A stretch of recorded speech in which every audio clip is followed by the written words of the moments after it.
ஏன்னா முன்னாடி எங்களுக்கு நண்பன்ற ஒரு படம் கொடுத்துட்டாரு தளபதி கூட. இப்போவும் சரி இன்னொரு படத்துக்காக வெயிட் பண்ணிகிட்டு இருக்கோம், எப்போ கொடுப்பாருன்னு தெரில. அன்றைக்கி கொடுத்த அன்றைக்கி இதை விட பயங்கரமாக இருக்கும், பார்க்கலாம். எக்ஸ்பெக்டேஷனே வச்சுக்கல ஜி. நான் ஏன்னா கபாலிக்கு பயங்கரமாக எக்ஸ்பெக்டேஷன் வச்சேன், மொத்தமாக காலி ஆகிடுச்சு. படம், நல்ல கதை கபாலி. ஆனால் அது அளவுக்கு இல்லை, இது டீசர் பார்த்து நாங்கள் வந்த அளவுக்கு. பட் ஆனால் இந்த படம் வந்து எக்ஸ்பெக்டேஷனே இல்லாமல் சும்மா வந்து பார்க்குறேன். ஏன்னா சங்கர் சார்ன்ற ஒரு பிராண்ட் இருக்குது, அது போதும்.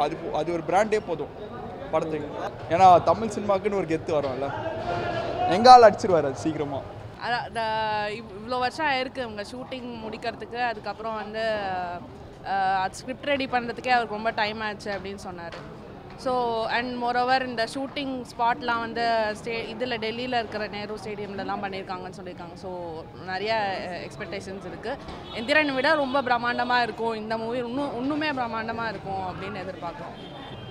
அவங்க வந்து எனக்கு தெரிஞ்சு அவங்க சிட்டியோட பேராக இருப்பாங்க அப்படின்னு நான் நினைக்கிறேன். தெரியல, படம் பார்த்தா தான் தெரியும். அண்ட் அவங்க நிறைய ஹார்ட் ஒர்க் பண்ணியிருக்காங்கன்றது இன்டர்வியூஸில் பார்த்துருக்கேன்.